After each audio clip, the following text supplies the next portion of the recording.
കലാമണ്ഡലം സത്യഭാമ വീണ്ടും വിവാദത്തിൽ. നർത്തകൻ RLV രാമകൃഷ്ണനെതിരെ നടത്തിയ വിദ്വേഷ പരാമർശങ്ങളോടെ വാർത്തകൾ നിറഞ്ഞ സത്യഭാമ ഇത്തവണ നടി സ്നേഹ ശ്രീകുമാറിനെതിരെയാണ് അധിക്ഷേപം നടത്തിയത്. കലാമണ്ഡലം സത്യഭാമയെ മലയാളി മറക്കാനിടയില്ല.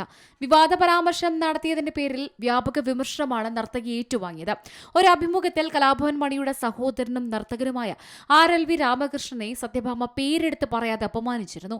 പുരുഷനായ വ്യക്തി മോഹിനിയാട്ടം ചെയ്യുന്നുവെന്നും ഈ വ്യക്തിക്ക് കാക്കയുടെ നിറമാണെന്നുമായിരുന്നു ജൂനിയർ സത്യഭാമ അഭിമുഖത്തിൽ പറഞ്ഞത്. ഇതിന് പിന്നാലെ വ്യാപക വിമർശനങ്ങളായിരുന്നു സത്യഭാമയ്ക്കെതിരെ ഉണ്ടായത്. രാമകൃഷ്ണനെതിരെയുള്ള സത്യഭാമയുടെ വിദ്വേഷ പരാമർശങ്ങളെ സിനിമാ താരം സ്നേഹ വിമർശിച്ചിരുന്നു.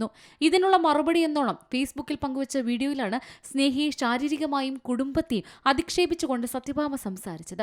പിണ്ടോദരി മോളെ എന്ന് സ്നേഹയെ വിശേഷിപ്പിച്ച സത്യഭാമ സ്നേഹയുടെ ഭർത്താവ് ശ്രീകുമാർ കേസിൽപ്പെട്ടതിനെ പരിഹസിക്കുകയും പൊതുവേദിയിൽ വെച്ച് കാണുമ്പോൾ ഇതിന് മറുപടി നൽകുമെന്നും വീഡിയോയിൽ ഭീഷണി മുഴക്കുന്നുണ്ട്.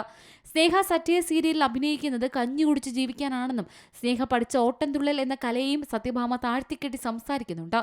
സ്നേഹയുടെയോ രാമകൃഷ്ണന്റെയോ പേര് സത്യഭാമ പരാമർശിച്ചിട്ടില്ലെങ്കിലും ഫേസ്ബുക്ക് വീഡിയോയിൽ സ്നേഹയുടെ ചിത്രം സത്യഭാമ പങ്കുവച്ചിട്ടുണ്ട്. News desk C Malayalam news.